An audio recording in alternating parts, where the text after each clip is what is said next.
ټولې دنیا کې که څوک کرکټ وګټي که څوک فوټبال وګټي هغه ملتونه چې دی خوشحالي کوي او خنداګانې کوي.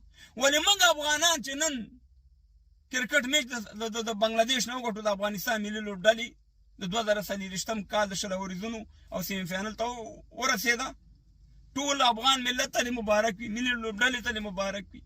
ولې موږ نن جوړ افغانان ورونو د ډېرې خوشحالۍ نه؟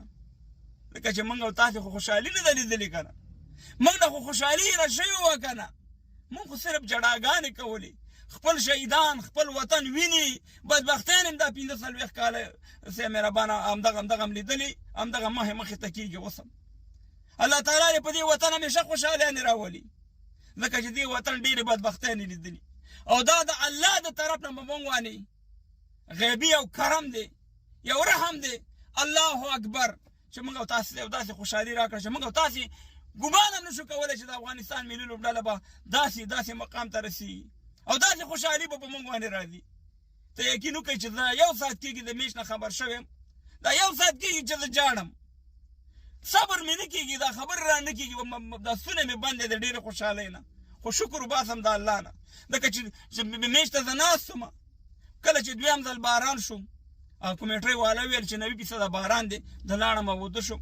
خو چې ختمه په دغه ټیک ټاک کې ځوانان دغه لیوني چې د وطن سره لیونۍ مینه لري ناستو چې الله ته باران کې دا به څه کېږي، ځکه افغانستان خو ډېر کم سکور کړی وروره، ټول داسې تشویش سره ناستو.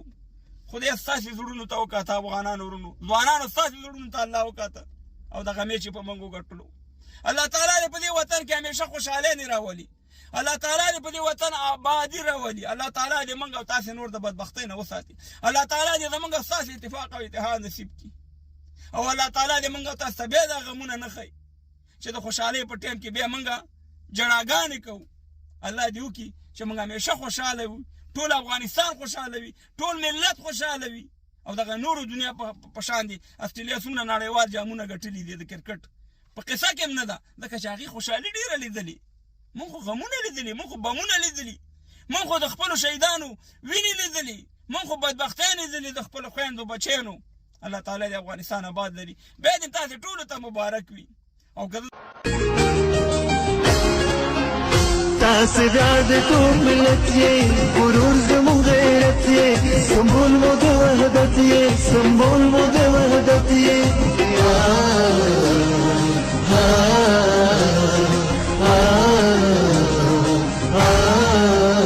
سرحدونه مو مات کړي دي د سولې سفیرانو، زموږ قهرمانانو.